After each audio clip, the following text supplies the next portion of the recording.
ಗದಗ ಜಿಲ್ಲೆಯ ಲಕ್ಷ್ಮೇಶ್ವರ ಪಟ್ಟಣದ ತೇರಿನ ಮನೆ ಆವರಣದಲ್ಲಿ ಲಕ್ಷ್ಮೇಶ್ವರ ತಾಲೂಕಾ ಮಟ್ಟದ ಶ್ರೀ ಮಹರ್ಷಿ ವಾಲ್ಮೀಕಿ ಹಾಗೂ ಶ್ರೀ ರಾಜ ವೀರ ಮದಕರಿ ನಾಯಕರ ಜಯಂತ್ಯೋತ್ಸವ ಮತ್ತು ಪ್ರತಿಭಾ ಪುರಸ್ಕಾರ ತದನಂತರ ಶ್ರೀ ವಾಲ್ಮೀಕಿ ಮೂರ್ತಿ ಭವ್ಯ ಮೆರವಣಿಗೆ ನಡೆಯಿತು.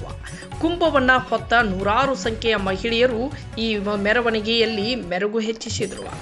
ಈ ಕಾರ್ಯಕ್ರಮ ಅದ್ಧೂರಿಯಾಗಿ ನಡೆಯಿತು. ಶ್ರೀ ಜಗದ್ಗುರು ಡಾಕ್ಟರ್ ಶ್ರೀ ಪ್ರಸನ್ನಾನಂದಪುರಿ ಮಹಾಸ್ವಾಮಿಗಳು ರಾಜನಹಳ್ಳಿಯವರು ಅದ್ಧೂರಿ ಕಾರ್ಯಕ್ರಮಕ್ಕೆ ಪೂಜೆಯನ್ನು ಸಲ್ಲಿಸಿ ಮಾತನಾಡಿದರು. ಈ ಸಂದರ್ಭದಲ್ಲಿ ಮಾಜಿ ಆರೋಗ್ಯ ಸಚಿವರಾದ ಬಿ ಶ್ರೀರಾಮ್ಲು, ಶಾಸಕರಾದ ಡಾಕ್ಟರ್ ಚಂದ್ರು ಲಮಾಣಿ, ಶ್ರೀಮತಿ ಹೇಮಲತಾ ನಾಯ್ಕ್, ವಿಧಾನ ಪರಿಷತ್ ಸದಸ್ಯರು, ಕೊಪ್ಪಳ ವಾಲ್ಮೀಕಿ ಸಮುದಾಯದ ತಾಲೂಕಾಧ್ಯಕ್ಷರಾದ ಭೀಮಪ್ಪ ಯಂಗಡಿ, ಮಾಜಿ ಶಾಸಕರಾದ ರಾಮಕೃಷ್ಣ ದೊಡ್ಡಮನಿ, ಆನಂದ್ ಗಡ್ಡದೇವರಮಠ್, ರಾಮಣ್ಣ ಲಮಾಣಿ, ಸುನಿಲ್ ಮಹಾನ್ ಶೆಟ್ಟರ್, ಮಂಜುನಾಥ ಮಾಗಡಿ, ಪುರಸಭೆ ಅಧ್ಯಕ್ಷರಾದ ಶ್ರೀಮತಿ ಯಲ್ಲವ್ವ ದುರ್ಗಣ್ಣವರ್, ವಿಜಯ್ ಕರಡಿ, ವಾಲ್ಮೀಕಿ ಸಮುದಾಯದ ಮುಖಂಡರಾದ ಸಣ್ಣವೀರಪ್ಪ ಹಳ್ಳಪ್ಪನವರ್, ರಾಮಣ್ಣ ಲಮಾಣಿ, ಸಿಗ್ಲಿ ಯಲ್ಲಪ್ಪ ತಳವಾರ್, ಎನ್ಎನ್ ನೆಗಳೂರ್, ಮಹಂತೇಶ್ ಆಡರ್ಕಟ್ಟಿ, ರಾಜು ವಾಲಿಕಾರ್, ರಾಮಣ್ಣ ಕಲಕೋಟಿ ಮತ್ತು ಸಮಾಜದ ಎಲ್ಲ ಗುರು ಹಿರಿಯರು, ಮಹಿಳೆಯರು ಈ ಕಾರ್ಯಕ್ರಮದಲ್ಲಿ ಪಾಲ್ಗೊಂಡಿದ್ದರು. ವರದಿ ಹನುಮಂತ ಕೋಣಿಸಾಗರ, UK27 ಕನ್ನಡ ನ್ಯೂಸ್, ಲಕ್ಷ್ಮೇಶ್ವರ. ರಾಮರಾಮೇತಿ ಮಧುರಂ ಮಧುರಾಕ್ಷರಂ ಆರುಹೇ ಕವಿತಾ ಶಾಖಂ ವಂದೇ ವಾಲ್ಮೀಕಿ ಕೋಕಿಲಂ. ಜ್ಯೋತಿ ಬೆಳಗುವುದರ ಮೂಲಕ ಕಾರ್ಯಕ್ರಮಕ್ಕೆ ಪುಷ್ಪಾರ್ಪಣೆಯನ್ನ ವೇದಿಕೆ ಮೇಲಿರ್ತಕ್ಕಂಥ ಗಣ್ಯಮಾನ್ಯರು ಅರ್ಪಿಸಬೇಕಂತ ಕೇಳ್ಕೊಳ್ತಾ ಇದ್ದೇವೆ.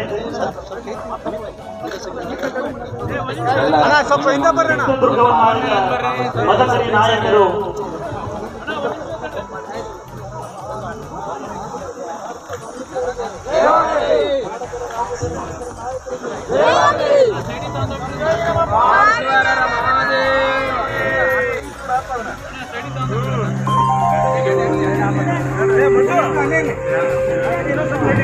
ಉದ್ಘಾಟನೆ ಸ್ವಾಗತವನ್ನ ಮಾಡಬೇಕಾಗಿ ಅವರಲ್ಲಿ ವಿನಂತಿಸ್ತಾ ಎಲ್ಲ ಕುಲ ಬಾಂಧವರು ಅವರೊಂದಿಗೆ ಕೈ ಜೋಡಿಸಿ ಜೋರಾದ ಚಪ್ಪಾಳೆಯನ್ನ ಮಾಡೋದರ ಮೂಲಕ ನಮ್ಮ ಸಮಾಜದ ನಾಯಕರಾಗಿರುವಂತಹ ಬಿ ಶ್ರೀರಾಮುಲು ಸಾಹೇಬರನ್ನ ವೇದಿಕೆಗೆ ಆಹ್ವಾನಿಸುತ್ತಿದೆ.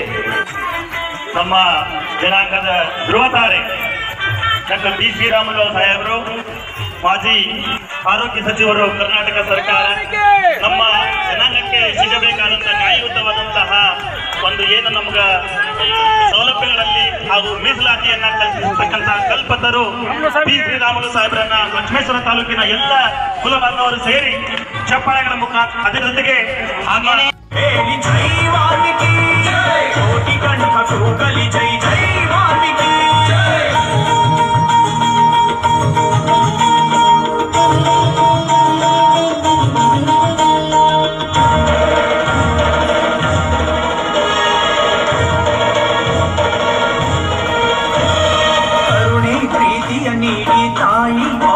ತೋರಿ ಹೆಂಡನಗೆ ಕೀರ್ತಿ ತಂದ ಜಗದ ಮಾತೆ ಸಾಧ್ವಿ ಶಬರಿ